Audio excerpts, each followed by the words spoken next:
This is Dr. Imar Molla from Kolkata. I work as a general physician in Uluberia Howrah. গর্ভাবস্থায় acidity এবং heartburn নিয়ে কিছু কথা বলবো।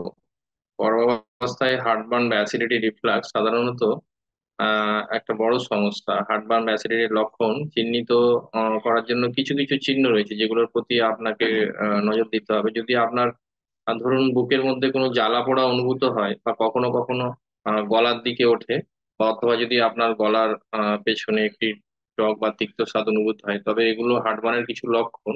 এবং অন্যান্য লক্ষণগুলির মধ্যে ফুলে যাওয়া বা পূর্ণতা অনুভব করা বা অনেকটা বেশি আহ ডাকার আসা অন্তর্ভুক্ত। এই লক্ষণগুলি সাধারণত আহ খাবার খাওয়ার পরে তাৎক্ষণিক আছে, কিন্তু কিছু কিছু ক্ষেত্রে লক্ষণগুলি আবার খাবারের অনেক পরে উপস্থিত হতে পারে। তো মেনলি এই প্রেগনেন্সিতে 12 সপ্তাহ পরে অ্যাসিডিটি এবং হার্টবার্নের লক্ষণগুলি সবচেয়ে সাধারণ, তবে এগুলি যেগুলো মধ্যে যে কোনো সময় ঘটতে পারে। কিন্তু কেন এটি ঘটে সেটা আমরা বলবো। অ্যাসিড রিফ্লাক্স হতে পারে আপনার হরমোন পরিবর্তনের কারণে, অথবা যখন শিশু আপনার পেটে চাপ দেয় তখন সে বড় হচ্ছে, অথবা যদি আপনার পেটের কিছু পেশি শিথিল হয় বা অ্যাসিডকে আপনার খাবারের নল থেকে উপর দিকে এটি আসতে দেয়। এটি সাধারণত শেষ 3 মাস মানে লাস্ট ট্রাইমেস্টারে বেশি ঘটে।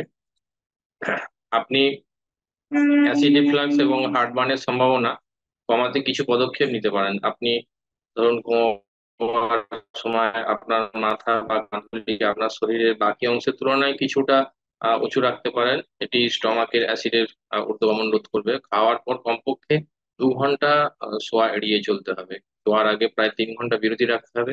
বাম পাশে ঘুমানো সাহায্য করতে পারে। দিন জুড়ে ছোট বড় খাবার খান। আপনার খাবার ধীর গতিতে এবং বসে খাওয়া উচিত। ভাজা বা মশলাদার খাবার এড়িয়ে যাওয়া উচিত। ক্যাফিন বা কোনো ধরনের সোডা পানীয় এড়িয়ে চলা উচিত। গর্ভাবস্থায় যেমন ধূমপান বা মদ্যপান এড়িয়ে চলুন, কারণ এই অভ্যাসগুলি হার্টবার্নের সম্ভাবনা বাড়ায়, শিশুর জন্য অনেক ক্ষতি করতে পারে। কিছু ওষুধ আপনাকে এই অ্যাসিড রিফ্লাক্স করতে পারে যদি আপনি অন্য কোনো স্বাস্থ্য সমস্যার জন্য কোনো ওষুধ খাচ্ছেন। তবে দেখুন আপনার ডাক্তার কি বলেন। এগুলো আপনার রিফ্লাক্সের কারণ হতে পারে। আপনি 1 কাপ দই বা দুধ নিতে পারেন, অথবা 1 টেবিল চামচ মধু গরম দুধে মিশিয়ে পান করতে পারেন। এছাড়াও কিছু ওষুধ আছে, যেমন অ্যান্টাসিড নিতে পারেন, কিন্তু গর্ভাবস্থায় অ্যান্টাসিড নেওয়ার সময় সতর্ক থাকুন। আপনার চিকিৎসকের সঙ্গে সর্বদা পরামর্শ করুন, কারণ কিছু ওষুধ গর্ভাবস্থার প্রথম 3 মাসে শিশুর জন্য ক্ষতিকর হতে পারে।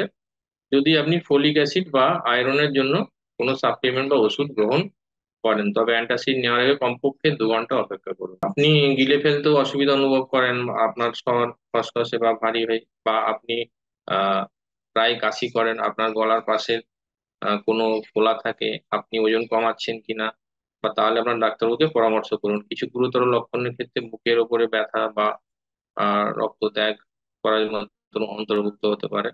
তাহলে উপসংহারে গর্ভাবস্থায় হার্টবার্ন বা অ্যাসিড রিফ্লাক্স সাধারণ সমস্যা। এগুলোর যত্ন বা নেওয়ার একদম অনেক রকম উপায় আছে। যে কোনো ওষুধ নেওয়ার আগে আপনার ডাক্তারের সঙ্গে পরামর্শ করুন, যাতে এটি নিরাপদে থাকে। তো মাদার্স অ্যান্ড বেবির দুটো খেয়াল রেখে আমাদের এমন কিছু প্রেসক্রাইব করা উচিত যেগুলো বেবি টেরাটোজেনিক এফেক্ট বা মাদার্স এর জন্য প্রেগনেন্সি ক্যারি করা খুব সুবিধা হয়, সেইগুলো আমরা একটু ফলো রাখবো বা ফলো করি। ফার্স্ট ট্রাইমেস্টারে, সেকেন্ড ট্রাইমেস্টার, পেশেন্ট তো বিভিন্ন ট্রাইমেস্টারে এসে প্রবলেম বলে, এবং অ্যাসিডিটি একটা মেজর কনসার্ন নাওয়াডেজ প্রেগনেন্সিতে এটা হয়। এখন আহ, আমাদের যেগুলো অ্যান্টাসিড সেগুলো প্রচলিত অর্থে আগে যেগুলো দেওয়া হতো তার পরিবর্তে কিছু নিউ আর আমরা অ্যাড করেছি।